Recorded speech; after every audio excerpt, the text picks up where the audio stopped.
ये बिल्कुल आजकल बहुत संभल करके रहना है। आज अक्षय तृतीया तुम्हें जगह जगह हलवा पूड़ी सब बटते मिलेगा, वो उसमें सत्संग अगर याद हो तो।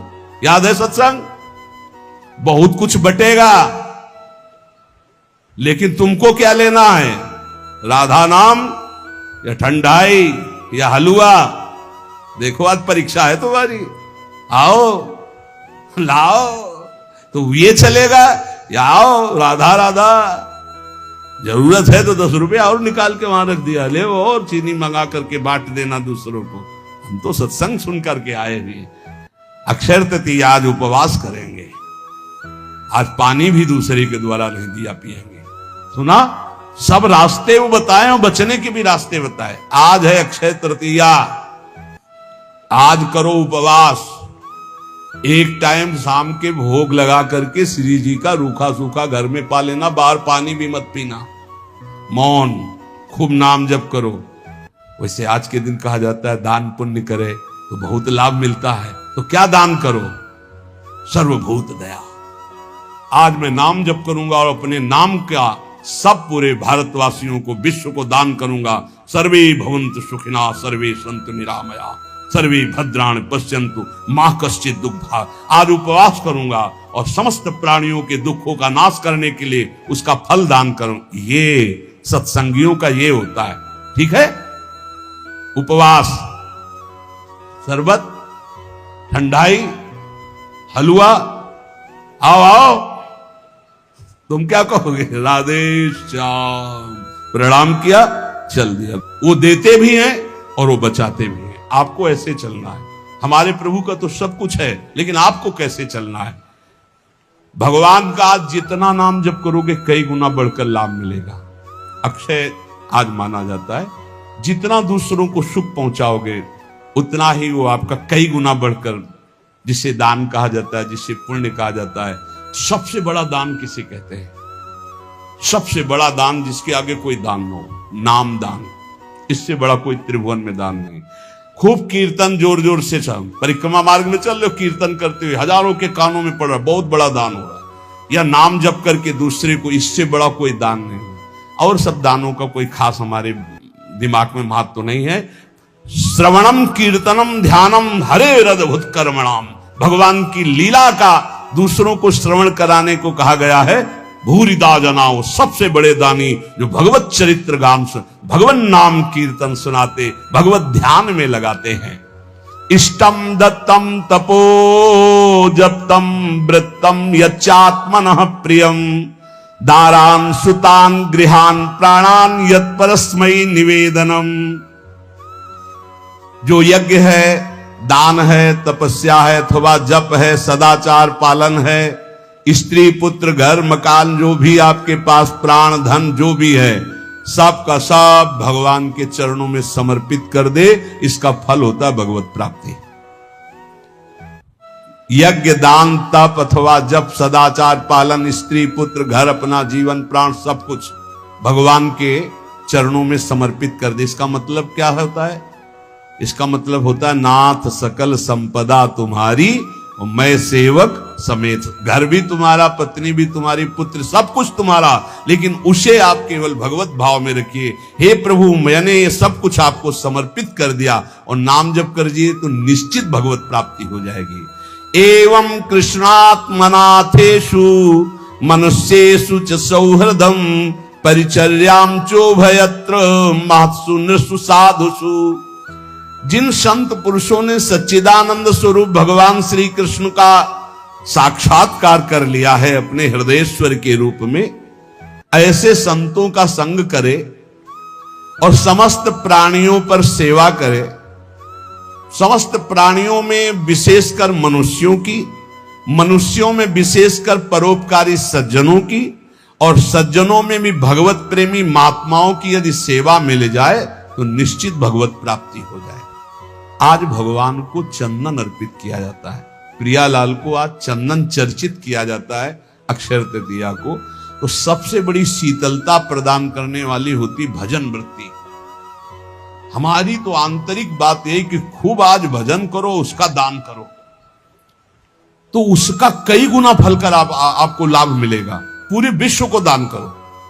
जितना आज भजन करो उसके बाद कहो हे प्रभु पूरे विश्व स्वरूप में आप हो, आपको ये भजन देते हैं, सबका मंगल हो, सब निरोग हो, सब सुखी हो। वो जाएगा और कई गुना बढ़ करके पूरे विश्व का सुकृत लेके आपके पास आएगा। इसलिए भगवत प्राप्ति होती है उन संतों को जो अपने लिए भजन न करके जगत के लिए भजन करते हैं। पर इसके लिए हिम्मत चाहिए। बोले सुबह से उपवास के भजन हम कर रहे हैं, हम पूरे संसार को भजन दे दें। तो जब आप पूरे संसार को देंगे तो पूरे संसार का सुकृत आपके पास लौट करके आएगा, तो आप बहुत बड़े सुकृतवान, बहुत बड़े कृपा पात्र हो जाएंगे। परस्परानुकथनम पावनम भगवद्यशः मिथोरतिर्मियस्तुष्टिर निवृत्तिर्मिथ आत्मनः। जब कभी वार्ता करो तो बैठकर प्रभु की चर्चा ही करो। परस्परानुकथनम पावनम भगवद्यशः, भगवत यश के बीच में हमारी जबान रहे। इधर उधर अनुकूलता प्रतिकूलता वाली बातें नहीं होनी चाहिए। जब परस्पर चर्चा हो, आज तो विशेष सावधान रहना, किसी की निंदा मत कर देना, नहीं अक्षय हो जाएगी, उसका बहुत बड़ा पाप लगेगा। आज मौन रहना, खूब नाम जप करना, दूसरे का पानी भी मत पीना, अपनी मेहनत से जो एक बार उसको उदर में डाल लेना, खूब भजन करना, ये अवसर आते हैं। देखो अपना तो रोज अक्षय तृतीया है, अपनी तो रोज अक्षय, हर मिनट अक्षय है, राधा अक्षय, ये कहा जाए क्षय होगा क्या? हर समय अक्षय है। लेकिन ये हम उनके लिए कह रहे हैं जो संसार मार्ग के प्रति कभी कभी वृंदावन आए, कभी कभी ऐसे पावन तिथि पर्वों पर सौभाग्य मिलता है। किसी का मत खाना, किसी के भी द्वारा मत पीना, कोई भी पदार्थ देने पर। बिहारी जी के मंदिर में, राधा वल्लभ जी के मंदिर में जो मिले वो किनका ले लेना, और परिक्रमा लगाओ वृंदावन की, गिरिराज जी की लगाओ, जितनी तुम में सामर्थ हो। यमुना किनारे बैठकर नाम जप करो, वाणी जी का गायन करो, दूसरों की सेवा करो, मौन हो जाओ, एकांत, अपराध न बनने पाए। यही उठाते हैं जीवन को, यही लौकिक पौरलौकिक सब सिद्धियां संपत्तियां प्राप्त कराते हैं। इसलिए परस्पर अगर कोई बात भी करो तो भगवत चर्चा करो। जो भगवत चर्चा करने में संतुष्ट रहता है उसे भागवती कृपा से अनुपम शांति प्राप्त होती है। बोले शांति कैसे मिलेगी? भगवत चर्चा करो, शांति मिल जाएगी। स्मरंता स्मारयन्तश्च मिथौघौघहरं हरिं भक्त्या संजातया भक्त्या बिभत्युत्पुलकांतनु। जो खुद भगवान का स्मरण करता है और दूसरों को स्मरण कराता है। अपने लोगों की तो पद्धति पहले ही बोले राधे राधे राधे राधे राधा राधा, तो हम जब बात करें तो पहले नाम उच्चारण। स्मरंता स्मारयन्तश्च, स्वयं स्मरण करें और दूसरों को स्मरण करावें तो प्रभु राशि राशि पापों का नाश कर देते हैं। ये पाप तो दुख देते। इस प्रकार साधन भक्ति का अनुष्ठान करते करते शरीर पुलकित हो जाता है, पवित्र।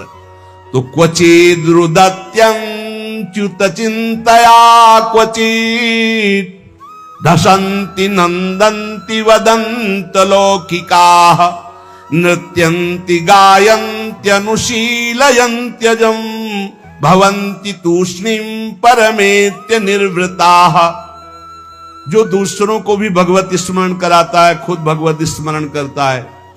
अब एक ने कटाक्ष किया इस बात पर कि आप एक जगह बोलते अपने भक्ति को छिपा के रखे हो, एक जगह कहते दूसरों को भी नाम स्मरण कराइए, खुद स्मरण कीजिए। तो आपकी इन दोनों बातों का मिलान नहीं बनता, तो इसका मतलब क्या है? देखो तुम्हारी बहुत छोटी बुद्धि है, उससे तुम पकड़ नहीं पाते। अपनी महिमा प्रभुता छुपा के रखो, भगवान की महिमा प्रभुता को गाओ। छिपाने की बात क्या कहेगी?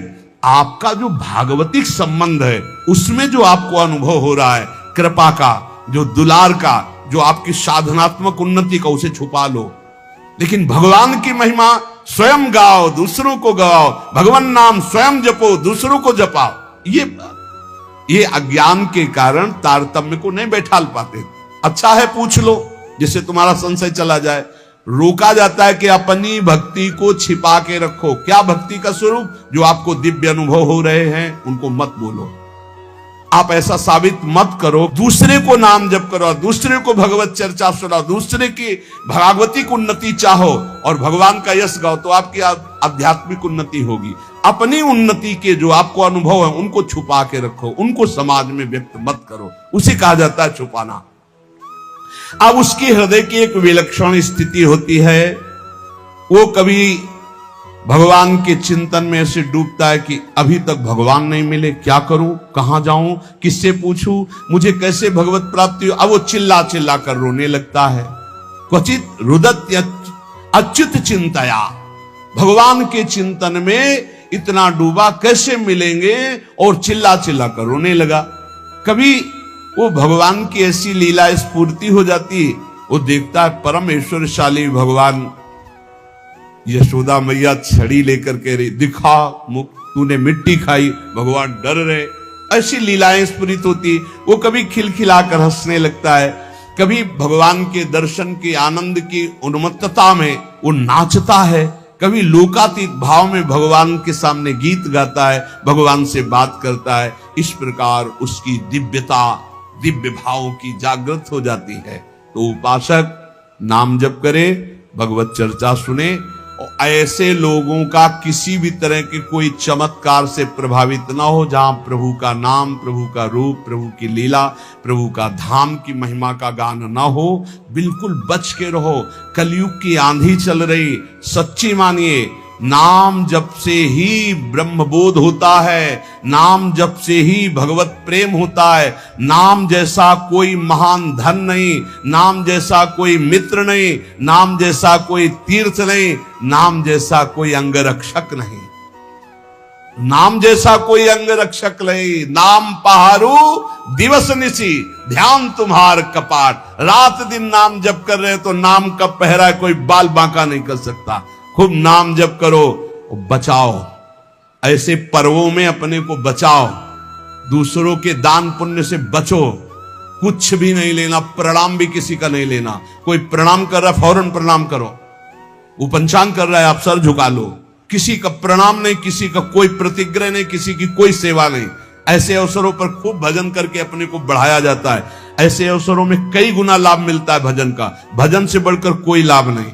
हाँ, जैसे हमें प्यास लगी, विरक्त है, तो हम पानी पी लेते हैं, लेकिन देखते हैं आसपास वहां दोना पत्तल पड़े हैं तो हम उठाकर साफ कर देते हैं, मुक्त हो गए, हम उस ऋण से मुक्त हो गए जो हमने जल पिया।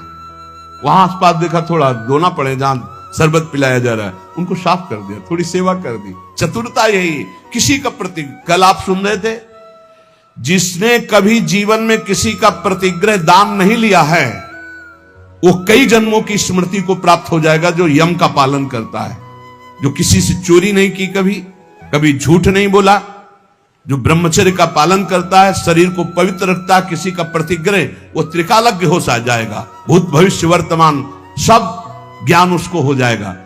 बोले हमें क्यों नहीं हो रहा? तो आप इन्हीं में त्रुटि है, देख लो, इनको सुधार कर लो। ब्रह्म ऋषियों की वाणी कभी मिथ्या नहीं होती।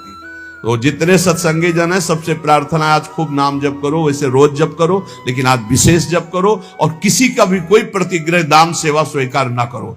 आज उपवास कर लेना, भंडारा भी होगा, शरबत भी बटेंगे, हलवा भी बटेंगे, आपको होश में रहना है, बिल्कुल होश में। हम ही बोल रहे हैं, हम ही करवाएंगे, हाँ, दोनों बातें देना, हम ही आपको देंगे, आपको हम ही मना करेंगे। अब देखते हैं लेने में हो या मना करने में हो, दो डिपार्टमेंट है। अगर ऐसे तो भाई प्रसाद है महाराज जी के, ले लेते हैं, तो ठीक है। तो ये क्या है?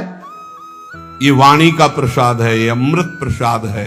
ये प्रसाद अगर आप पकड़ लिए ना, तो तुम्हें माया से निकाल देगा। खूब नाम जप करना, अक्षय, खूब नाम जप करना, मस्त रहो।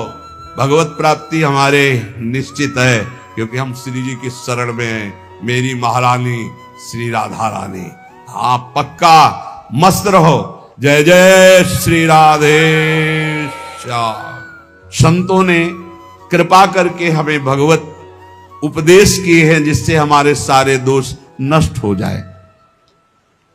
कह रहे हैं कि इस संसार में कैसे जाना जाए कि आदमी नरक जाएगा, अपने को कैसे जाना जाए कि हम नरक जाएंगे।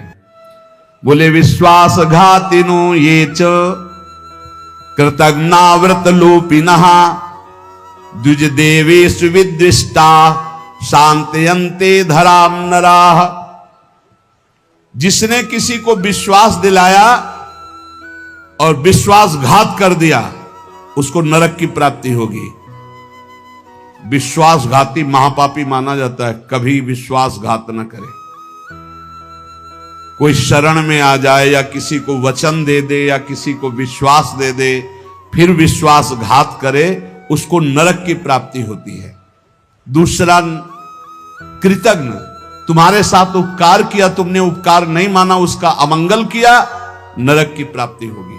तीसरा, आज से मैं ये करूंगा ऐसा व्रत लिया और व्रत तोड़ दिया बीच में, उसको नरक की प्राप्ति होगी।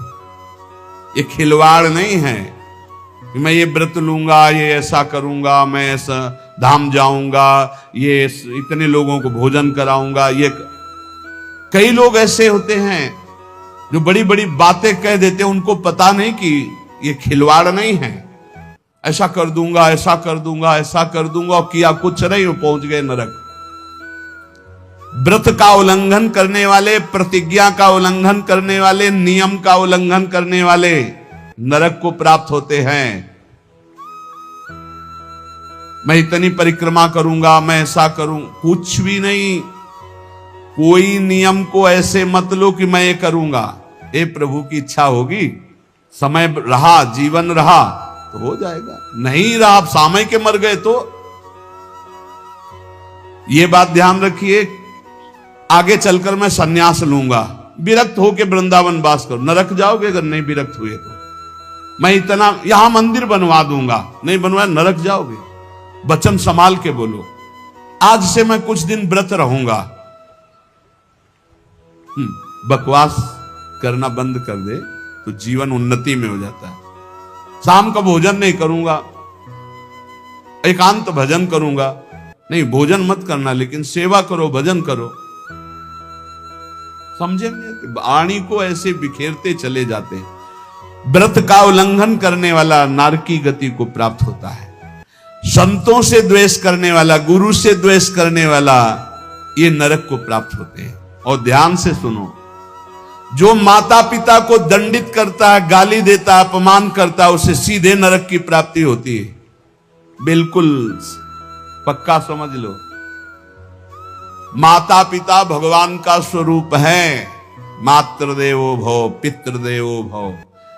बिल्कुल बुद्धि खराब मत करो, कलयुग बुद्धि भ्रष्ट कर रहा है। माने मात पिता ने देवा साधुन ते करवावे सेवा, जिनके ये आचरण भवानी ते निश्चर समझानो। राक्षस है, और ऐसे राक्षस अब पुत्र रूप में ज्यादा पैदा हो रहे हैं।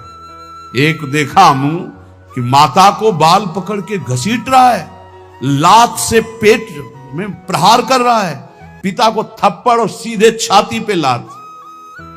वाह, इस पुत्र की जानते हो क्या गति होगी? सीधे रो नरक। फिर वहां जो दंड मिलता है, वहां मरना तो है नहीं प्यारे, ना बेहोश हो सकते हो ना मर सकते हो, होश में रहकर दंड भोगना है। नरक की ये खासियत है। 100 बार काटे जाओगे, 100 बार जिंदा रहोगे, उसे यातना देह कहते हैं। होश में ये मत मानना कि नरक वरक नहीं है। जैसे लोग कहते जा रहे कौन नरक सरक, बोल लो, जब फंसते हो ना, बोले यही सब मिलता है, यही नहीं मिलता है। जब चोरी करोगे तो पहले घर से लेके थाने तक डंडा चलेगा, फिर थाने में स्पेशल पिटाई होगी, फिर कपड़े वपड़े संभाल के तुम्हारे हथकड़ी लगा के जज के सामने, फिर वहां तुम्हारी चोरी का न्याय होगा। ये ब्याज में मिला है। ये ब्याज में घर से लेकर पकड़ने तक और थाने तक जो पिटाई हुई, ये ब्याज है। मूल तो न्यायाधीश करेगा कि 20 साल की सजा या अमुक से इतना इतना दंड। ऐसे ही कर लो मनमानी पाप। यहां जो ठोकर और रोग हैं, ये तो ब्याज है, मूल तो नरक में भोगना पड़ेगा। जो माता पिता का त्याग कर देता है उसे नरक की प्राप्ति होती है। जो माता पिता को दंड देता है, जो माता पिता को गाली देता है, और जो अपनी पाणी ग्रहण की हुई स्त्री को, निर्दोष स्त्री को नाना प्रकार के दोषारोपण करके दंड देता रहता है, कलह मचाता रहता है, ऐसे पुरुष को नरक की प्राप्ति। और जो अपने सज्जन पति का त्याग कर पर पुरुष का अनुसरण करती, ऐसी स्त्री को नरक की प्राप्ति होती है। जो गुरुजनों को कठोर वचन बोलते हैं, जो गुरुजनों का आदेश का पालन नहीं करते, उनका पोषण नहीं करते, जो देवता ब्राह्मण और निर्बलों का धन का अपहरण कर लेते हैं, ऐसे मनुष्यों को नरक की प्राप्ति होती है। जो मदिरा पान करते हैं, सुन लीजिए, ये च मध्य रता पापा द्वित कर्म रतास तथा। हमारा शास्त्र कहता है भारतवासी हो, विदेशी नहीं हो तुम, इस भूमि में जन्मे हो, यदि मदिरा पियोगे तो नरक का रास्ता पक्का कर रहे हो। बोले इसमें तो कोई हिंसा नहीं, लेकिन शास्त्र निषेध है। ये च मध्य रता पापा द्वित कर्म रतास तथा। जो जुआ खेलते हैं मदिरा पीते हैं, और जो साधु वेश रख के पाखंड करते हैं, इनको सीधे नरक की प्राप्ति होती है। यहां जो वर्णन हो रहा है वो बीच में विश्राम नहीं, सीधे नरक, बिना रोक टोक के। जो माता पिता को दंड देते हैं, जो निर्बलों का धन अपहरण करते हैं, जो देवताओं का धन अपहरण करते हैं, देव मंदिरों का, जो पापी मदिरा पीता है, जुआ खेलता है, जो पाखंड करता है साधु वेश में, इन सब को नरक की प्राप्ति होती है। ऐसा थोड़ी कि तुम साधु वेश रख लिए तो तुम चक्रवर्ती हो, जो चाहो सो कर सको, नहीं। देखो, अगर साधु वेश धरकर गलती हो जाए तो भगवान क्षमा करते, चूक, लेकिन पाखंड का मतलब जानबूझ के वही करते रहना, महापात की, अतिपात की, इन सबको, और जो दूसरे जीव जंतुओं को पका के खाते हैं, जो जीवों को पका के, ये भारत है, भारत धर्मात्माओं का देश है, महात्माओं का देश है, यति और सतियों का देश है। यहां एक कबूतर के लिए अपने शरीर को काट के तराजू पे रख दिया है। वो राजाओं का देश है, वो प्रजा का देश है, जो शरणागतों के लिए जीवन अर्पित कर दे। यहां जो जीव जंतुओं को पका के खाते हैं, भैया सुन लो, ये जो मांस मछली अंडा खाने वाले, बोले और तो कुछ हम नहीं खाते, मछली खाते। तो मछली में जीव नहीं? बोले नहीं, पानी की तरोई है। हाँ हाँ, हमसे बोले एक तरोई जो होती है वो जमीन में छेलती है, ये पानी की तरोई है मछली। हाँ, पानी की तरोई है वो। बनोगे तुम भी पानी की तरोई, तैयार हो जाओ, फिर तुमको सीधे मिर्ची की तरह तल के कढ़ाई में जिंदा फिर खाएंगे। वो काल स्वरूप भगवान है।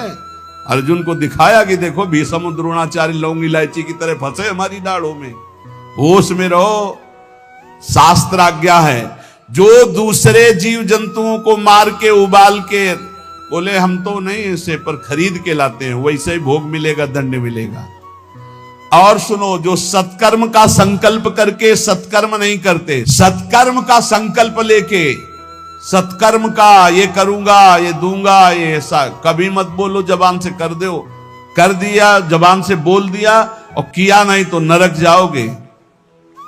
जो दूसरों को सदैव कष्ट ही देता रहता है, जो शास्त्र और धर्म के विरुद्ध चलता है, शास्त्र के अनुसार चलने वालों का उपहास करता है, जो दूसरे की जीविका छीन लेता है, जो द्वेषवश महामहिम गुरुजनों की निंदा में प्रवृत्त होता है, वे सब नरक जाते हैं।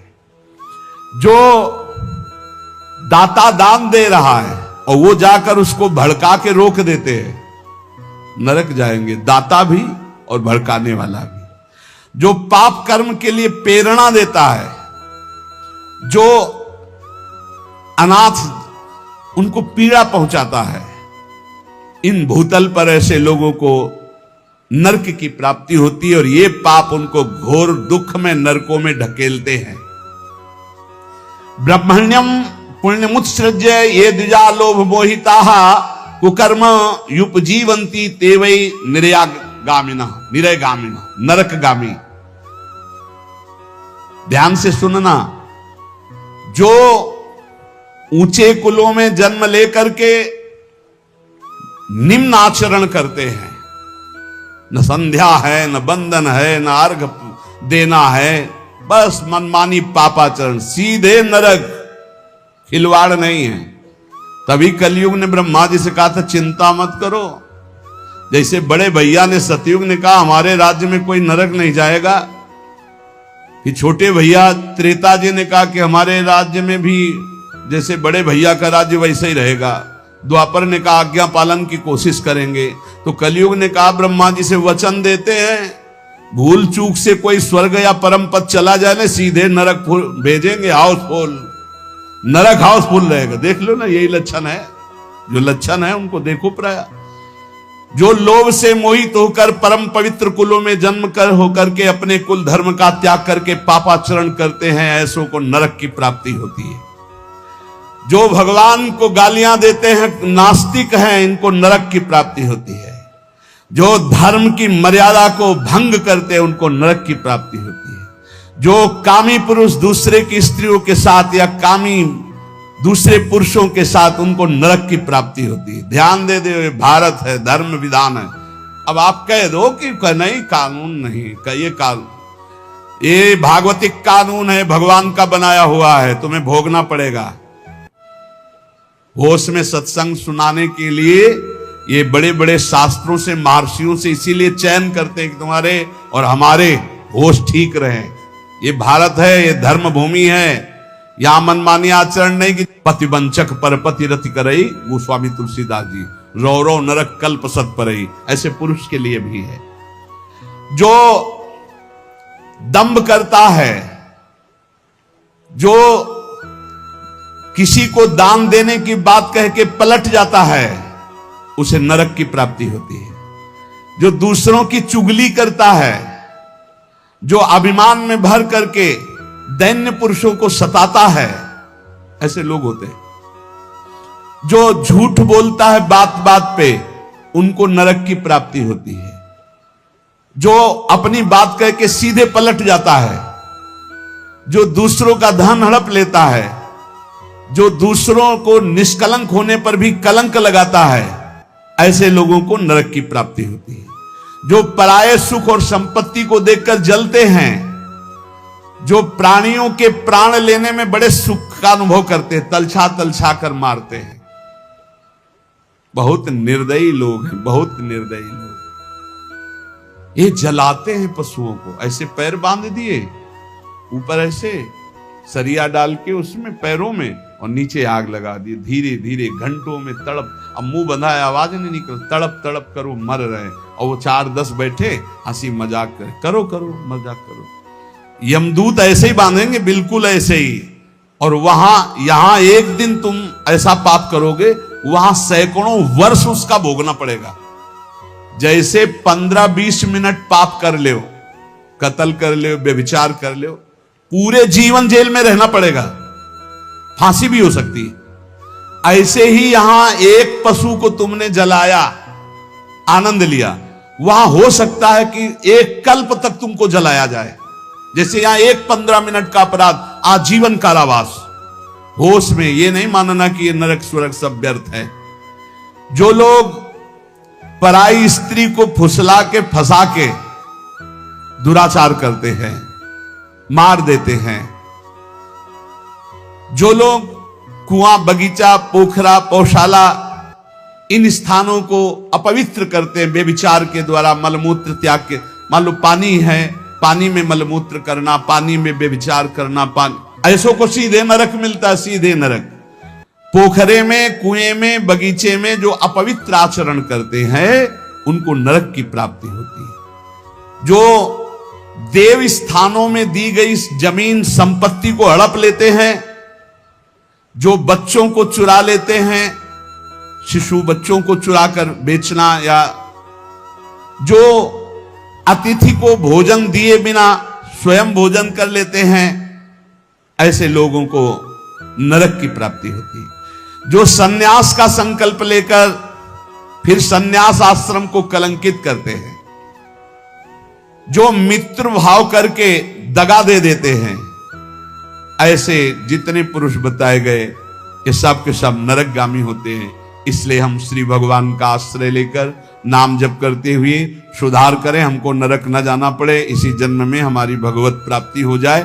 निश्चित हो जाएगी नाम जप से। और ये संकल्प लो, अब लो नसानी, अब ना न सही हो, तो भगवान कृपा करके माफ कर देंगे। आम तो हम सर्व पापेभ्यो मोक्षयिष्यामि मा शुचा। श्री राधा वल्लभ लाल की। ये जो हमें कृपा से अवसर मिला है, इसे सावधानी पूर्वक भगवत चिंतन करते हुए शास्त्र प्रमाणित कार्यों का ही अनुष्ठान करें, तो इसी जन्म में समस्त दुख शोक, नाना प्रकार की चिंताएं, दुर्गति, ये सब नष्ट हो जाए। हमें लगता है कि हम अच्छे आचरण करते हैं, दुख क्यों मिलता है? हमारे बहुत जन्मों के कर्म हमारे संचित हैं।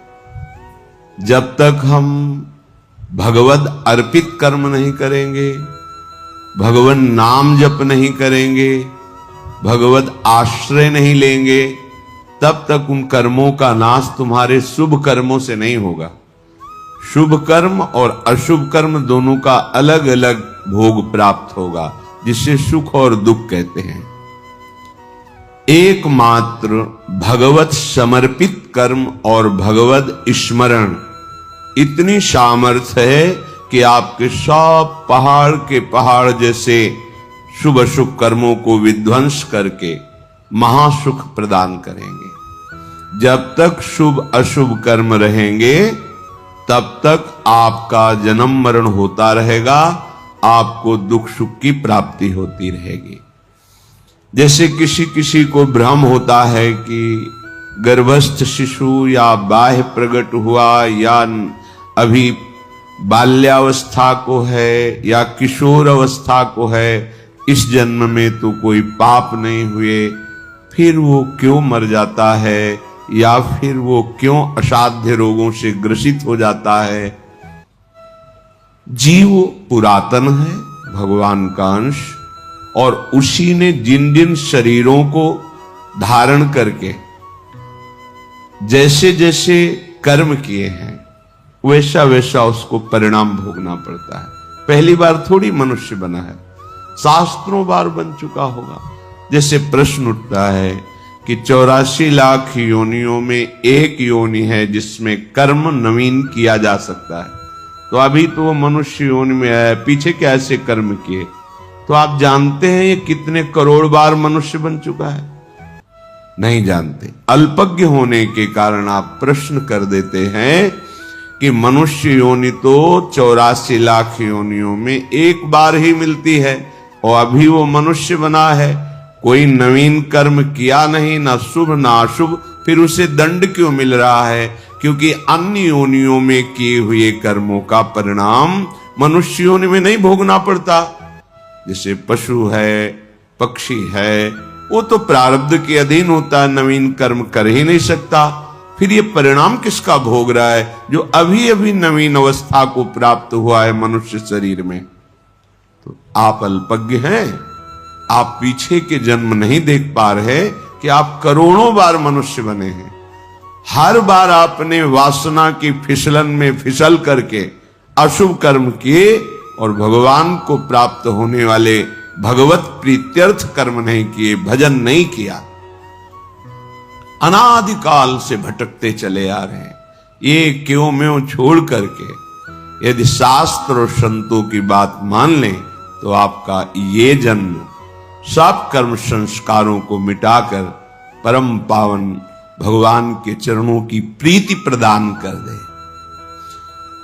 वही योग योग है, वही ज्ञान ज्ञान है, वही धर्म धर्म है, जिससे भगवान के चरणों में प्रीति हो जाए। वो कर्म धर्म योग ज्ञान किस काम का, जो भगवान के नाम में प्रेम न हो, उनके रूप में प्रेम न हो, उनके श्री चरणों की भक्ति ना हो हृदय में। बड़े बड़े महापुरुष योगींद्र मुनींद्र भी जिनके चरणों का यश गाते हैं, चरणों की आराधना करते हैं, वो प्रभु हैं। हमें तो प्रभु का धाम का आश्रय मिल गया, प्रभु की चरण रज में रहने को मिल गया।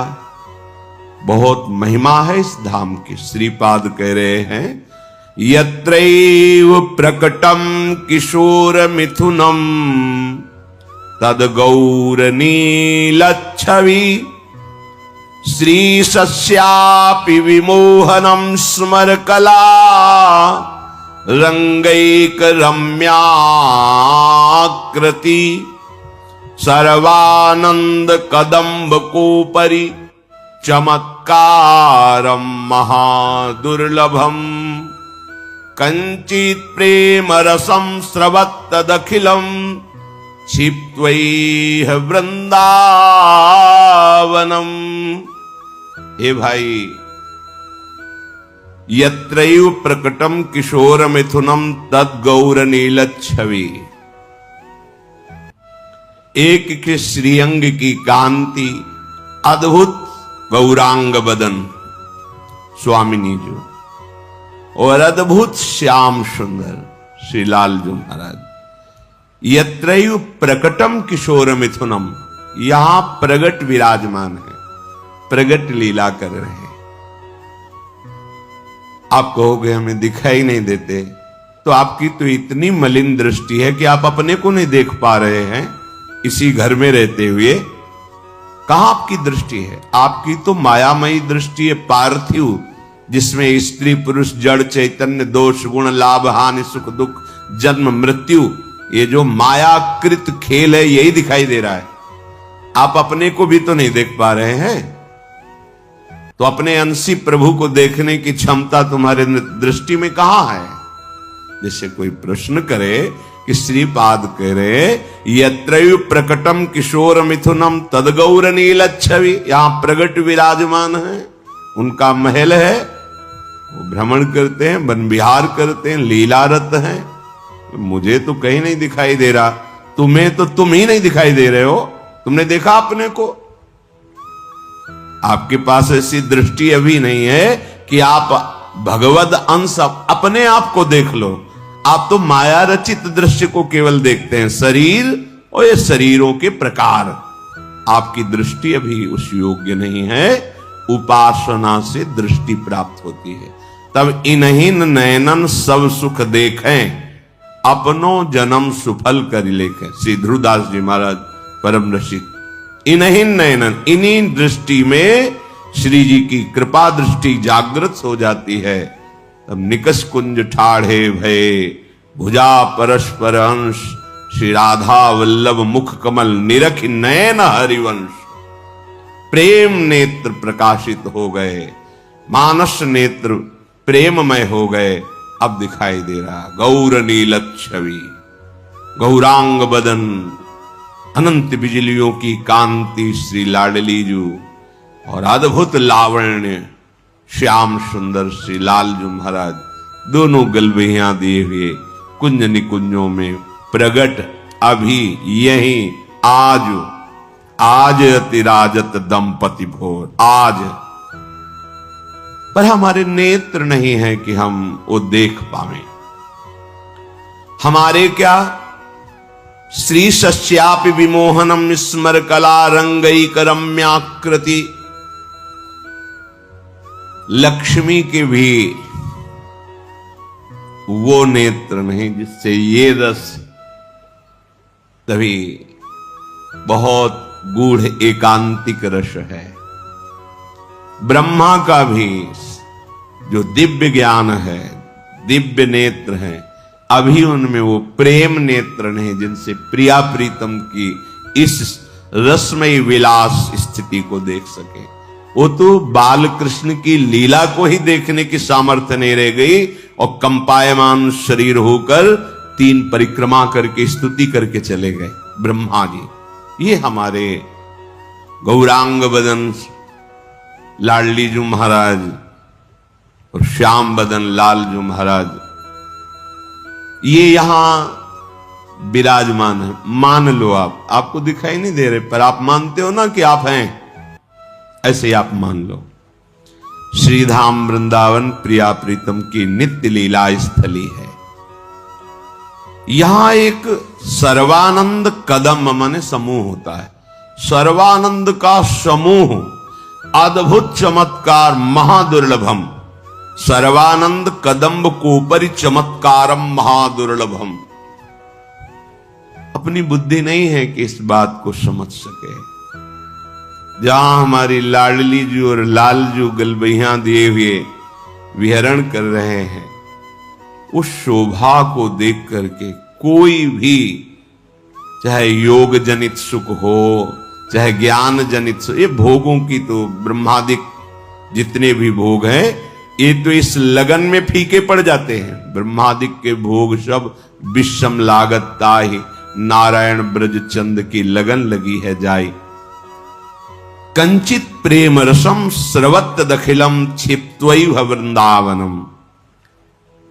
अगर आप वृंदावन का आश्रय ले लेते हैं, वृंदावन का वास स्वीकार कर लेते हैं, या आश्रय लेकर वृंदावनेश्वरी के चरण उपासना में लग जाते हैं, तो ऐसा चमत्कारम महादुर्लभम, अद्भुत चमत्कार, महादुर्लभ प्रेम रस आपके हृदय में, ये बड़ी दुर्लभ बात, भगवत प्रेम होना। माया में ही और माया का प्रदर्शन करना है कोई चमत्कार नहीं है। नाना प्रकार की सिद्धियों के द्वारा इसी माया का ही चमत्कार तो है। माया में कई जगह शरीर एक समय में उपस्थित कर लेना, माया में मन की बात जानकर बता देना, आप कहां से आ रहे हैं, आपका नाम क्या है, आपका उद्देश्य क्या है, ये सब माया में ही तो है ना। मायातीत बुद्धि हो जाना, और उस मायातीत सुख को मोक्ष कहते हैं। और उस मोक्ष सुख का भी त्याग करके लाडली जू और लालजू के श्री चरणों का प्रेम प्राप्त हो जाना, यह अत्यंत दुर्लभ बात, अत्यंत दुर्लभ बात। यद किंचित छटा जिसके हृदय में प्रेम की पड़ी तो सब भूल गए। संन्यास रूप में श्री नारायण स्वामी जी यहां पधारे थे। श्री कृष्ण रूप माधुरी ने ऐसा बावरा कर दिया कि महाप्रेमी हो गए। विरह कमंडल कर लिए बैरागी दो नयन, बस मांगत दरस मधु करी, छके रहते दिन रहे। ऐसी अद्भुत अद्भुत स्थिति नारायण स्वामी की। एकमात्र प्रभु का चिंतन, रूप का और नाम का, सब भूल गए। ब्रह्मानंद, वेदांत दर्शन, ये प्रेम रस ऐसा है, ये जब जागृत होता है तो दुशरिया नहीं रहने देता। प्रेम गलियति साकरी तामे दो न समाए। तो श्री वृंदावन मंडले यदि सिरा श्री राधिका कृष्णयो हो, यदि वृंदावन में आप आए और सत्संग सुना और आपके हृदय में बैठ गया कि अब तो मेरे जीवन के आधार श्री श्यामा श्याम है, अपना जीवन में श्यामा श्याम को देता हूं, लाडली लाल को समर्पित करता हूं। शरअर्पित करने का मतलब होता है मन वचन कर्म से उनकी शरणागति स्वीकार करना। श्री वृंदावन मंडले यदि सिरा श्री राधिका कृष्णयो, अपना शीश दे दिया। ये प्रणाम कोई छोटी बात नहीं है। प्रणाम करने का मतलब होता है हमने शीश दे दिया। शीश देने का मतलब होता है सर्वस्व, अब मेरे प्राण समर्पित हैं, आज्ञा कीजिए, जो आपकी आज्ञा होगी वैसे ही अब जीवन चलेगा। मेरे जीवन का अस्तित्व केवल आपकी आज्ञा है। अब मेरा मन कुछ कहेगा उसके अनुसार नहीं चलूंगा, आपकी आज्ञा क्यों, उसे कहते हैं प्रणाम करना, चरणों का आश्रय ले लेना, प्रणति शरणागति। सत्प्रेमैक रसात्मनो पदतले न्यस्याभय स्थीयते। जिसने श्री श्यामा श्याम के चरणों में अपने शीश को झुका दिया, समर्पित कर दिया, अब उसे कहीं भी कोई भी भय परास्त नहीं कर सकता, श्रीपाद कह रहे। क्योंकि ऐसा सच्चिदानंद में निर्भय पद उसके हृदय में प्रकट होता है। तरहास्ते मम लोक तो नहीं भयम, नो धर्म तो नो दूरांत यदि व्याधि सतात किमन्य दखिलाधीसाच में नो भयम। अब उसे कोई लोकपाल भी भयभीत नहीं कर सकता। जिसके भय से वायु चलती है, सूर्य तपता है, मृत्यु अपने समय से काम करती है, वो ईश्वरों के ईश्वर भी भगवान श्री कृष्ण हैं। वही निर्गुण निराकार हैं, वही सगुण साकार हैं, पर ब्रह्म की प्रतिष्ठा है श्री कृष्ण गीता जी। और उन्हीं श्री कृष्ण के हृदय का प्रेम समुद्र जब सार रूप धारण किया तो श्यामा जी हुई। ऐसे श्यामा श्याम के चरणों की शरणागति जिसने वृंदावन धाम में आकर के रसिकों का संग करके प्राप्त कर ली, उसकी ऐसी स्थिति हो जाती है कि लोकपालों का भी कोई भय नहीं रहता। सुरपति, नरपति, लोकपति जिनके भावे घास रहे, परमानंद में तज सबही की आस, क्योंकि निर्भय पद श्री श्यामा श्याम के चरणों की शरणागति हृदय में जागृत हो गई है। अब बातें केवल नहीं रह गई, हृदय में जागृत हो गई है धाम की कृपा से, सत्संग की कृपा से। धर्म भय किसी भी प्रकार का अब उसे धर्म भय भी नहीं लग सकता कि मेरा कुल धर्म तो ये है, लोक में मेरा एक कर्तव्य है, ये धर्म अब भय नहीं। अपनी शरणागति के लिए भगवान श्री कृष्ण चंद्रजू गीता जी में कहते हैं, सर्व धर्मान परित्यज्य मामेकम शरणम भज। सारे धर्मों का मेरे चरणों में त्याग कर दो, अर्थात मेरे चरणों का आश्रय लेकर भजन करने से सब धर्मों की स्वतः पूर्ति हो जाती है। जैसे समुद्र में स्नान करने पर नर्मदा, गंगा, यमुना, जितनी नदियां हैं सबका उद्गान हो गया, क्योंकि सब नदियां अंततः समुद्र में ही विलीन होती हैं। ऐसे ही सारे धर्मों का अंततः विश्राम स्थल परम धर्म भगवान श्री कृष्ण के चरणों की शरणागति आराधना है। सर्वधर्मान परित्यज्य मामेकम शरणम भज। और यहां वही एक रसो यह परमानंद एक द्विधा सदा श्री राधा कृष्ण रूपाभ्याम तस्यै तस्मै नमो नमः। वही एक सच्चिदानंद प्रेम रस में डुबोने के लिए युगल रूप धारण करके रसिकों को परमानंद प्रेमानंद प्रदान करता है। तो जिसने श्यामा श्याम के चरणों का दृढ़ता पूर्वक आश्रय ले लिया, तो बोले उसको लोकपाल भी भय नहीं प्रदान कर सकते।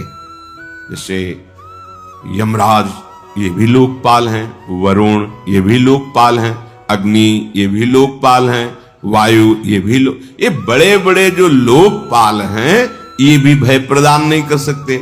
अब उसे कोई धर्म भयभीत नहीं कर सकता कि हमारा ये जाति धर्म, कुल धर्म, ऐसा ऐसा। सब धर्मों की पूर्ति भगवान श्री कृष्ण के चरणों में है।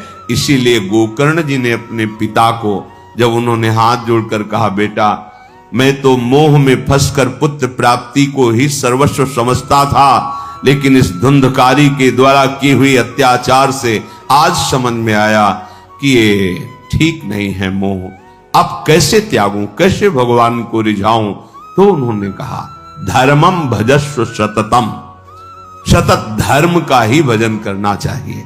तो उनका वो तो कर रहा था, बोले नहीं अभी लोक धर्म का पालन कर रहे थे, परम धर्म का नहीं। इसलिए आगे लिखा, त्यज लोक धर्मान, लोक धर्म का त्याग करो, परम धर्म भागवत धर्म प्रेम धर्म का भजन करो।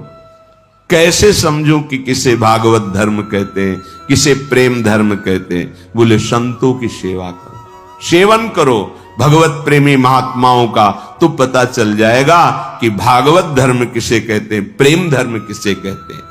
धर्मम भजस्व सततम त्यज लोक धर्मान सेवन सदा साधु पुरुषां, सदा भगवत प्रेमी महात्माओं का सेवन करो।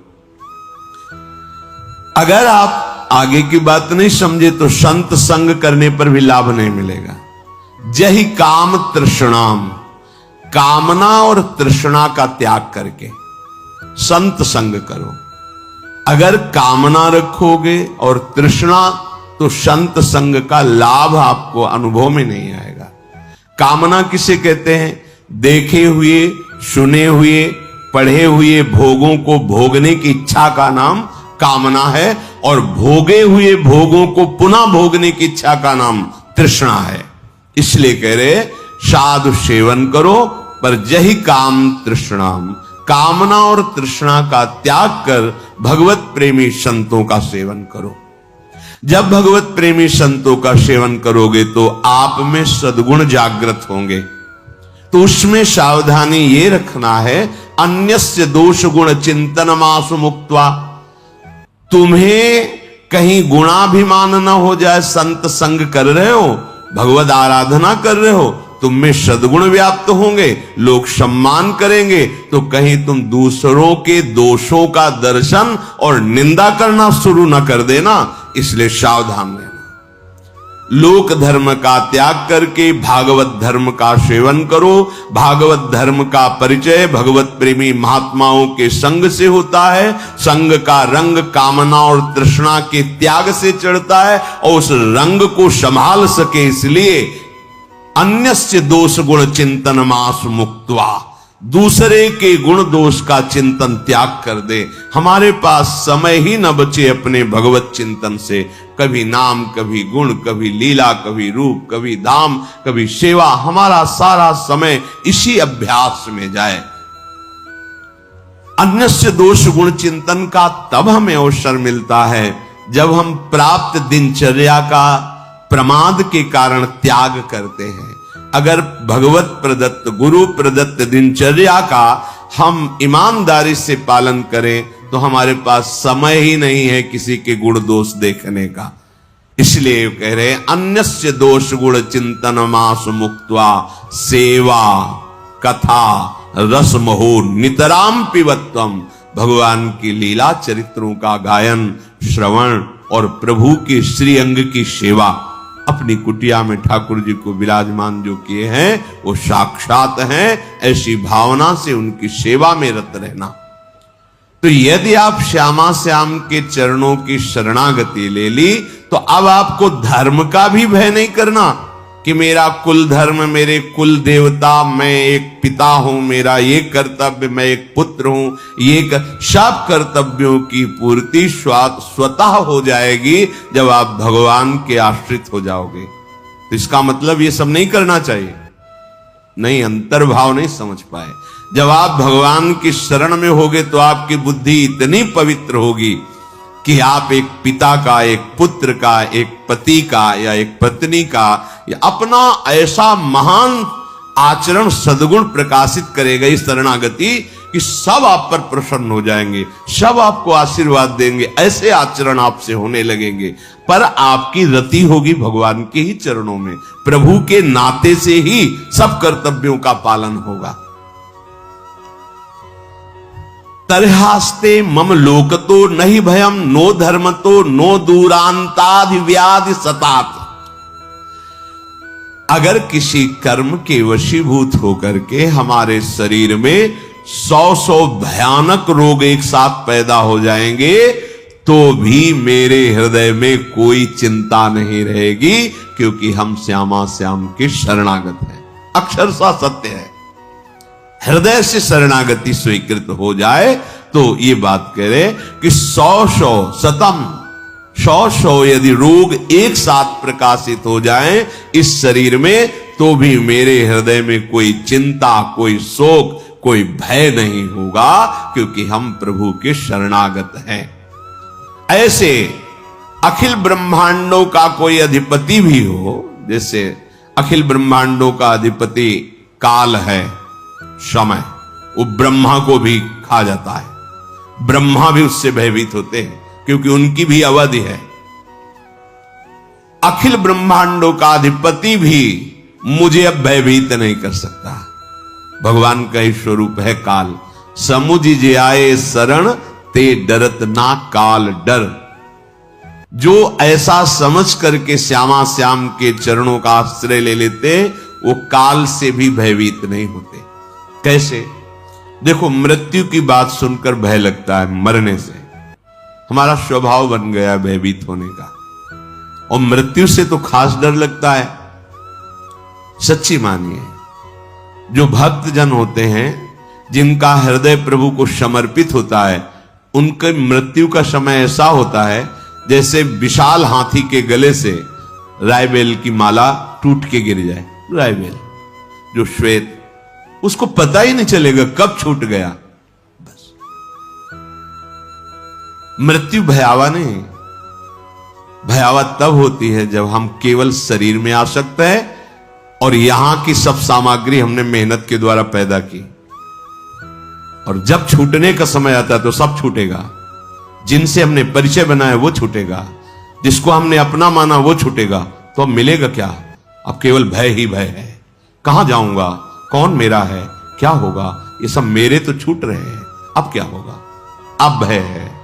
अगर आपने श्यामा श्याम के चरणों का आश्रय लेकर सबकी सेवा की है, तो मूल में श्यामा श्याम है, तो शरीर छूटने की बात आने पर यह बात आएगी, श्यामा श्याम है ना, हमें जाना तो उन्हीं के पास है ना। आप देख लो, वास्तविक हृदय में जब शरणागति आएगी तो मृत्यु का भय भी जाने लगता है। मरने का मतलब है अपने प्रीतम के समीप नित्य निरंतर सानिध्य में रहना। कितना आनंद का विषय। हम जिसे प्यार करते हैं, अब उसे ध्यान में नहीं, अब प्रगट में मुझे उनके समीप रहने को मिलेगा, ऐसा भाव। मरने से सब जग डरा, मेरो मन आनंद, कब मरी हो कब भेटी हो, पूरन परमानंद। तो कह रहे हैं उसे सर्व ब्रह्मांड अधिपति काल से भी भय नहीं होता। जिए काल बस ना परे। वो जीता है श्यामा श्याम में, काल के अधीन होकर नहीं जीता, क्योंकि वो श्यामा श्याम का शरणागत। तो ये तो भाई उनकी बात हुई जो वृंदावन आश्रित होकर श्यामा श्याम की तन्मयता पूर्वक उपासना कर रहे, रोज सत्संग सुन रहे, रसिकों का संग।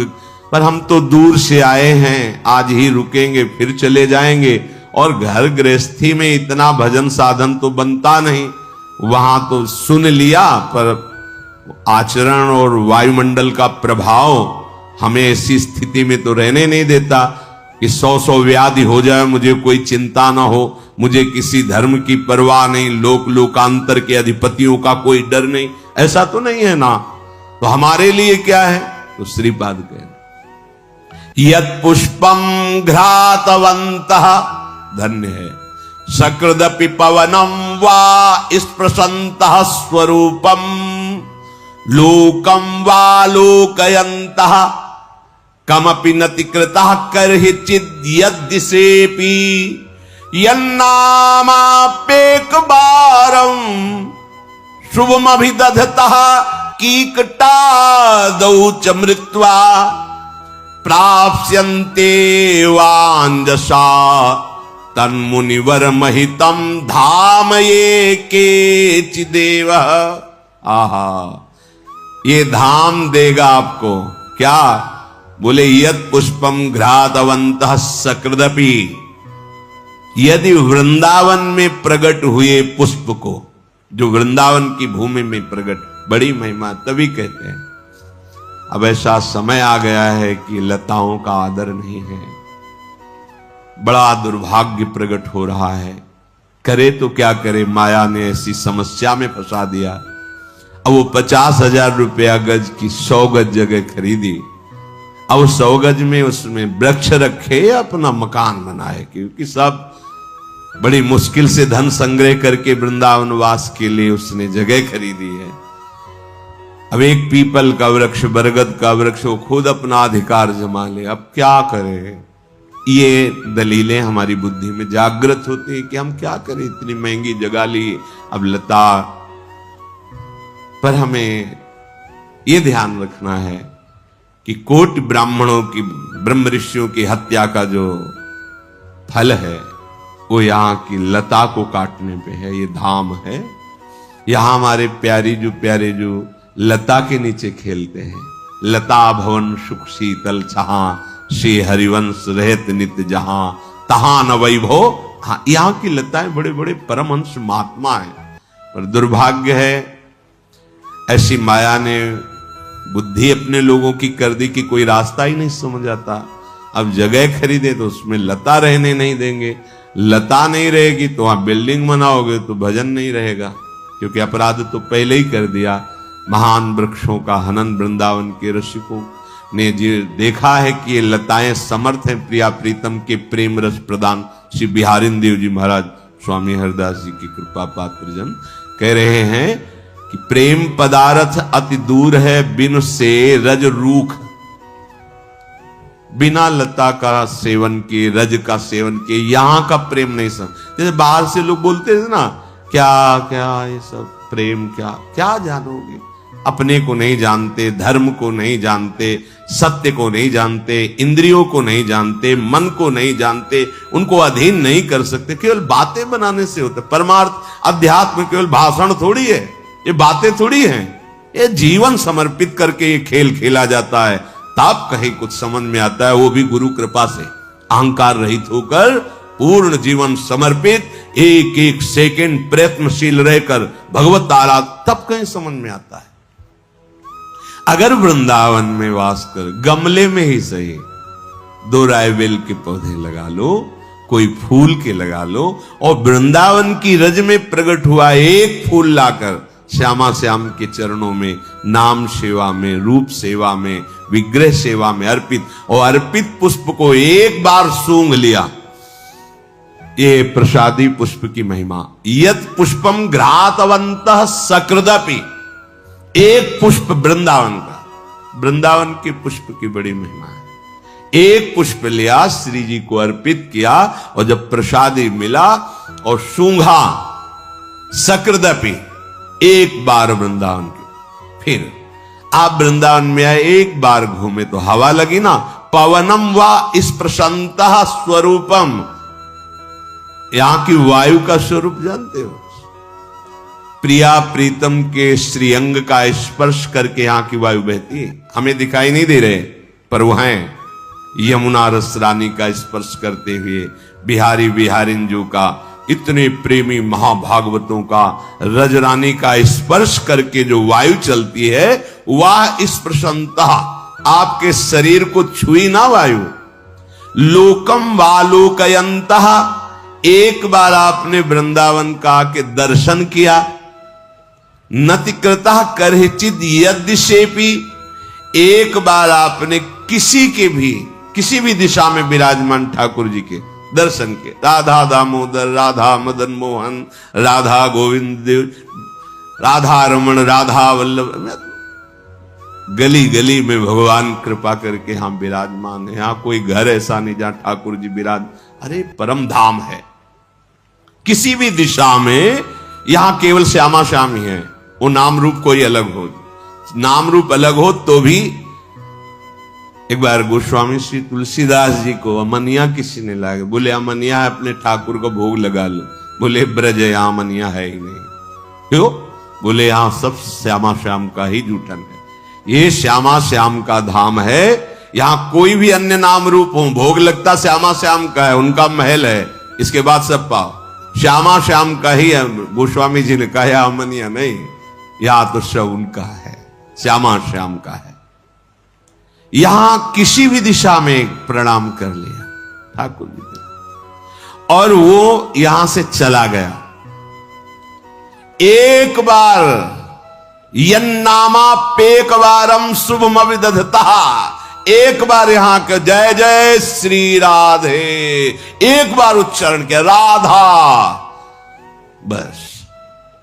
या कह रहे कि संशय मत करना मेरी बात पर, अगर वो कहीं बाहर मरता है ऐसे प्रदेशों में जो अपवित्र हैं, तो भी उसको श्रीधाम की कृपा से श्रेष्ठ मुनिगण जिनकी वंदना करते हैं ऐसे पदवी को प्राप्त होगा।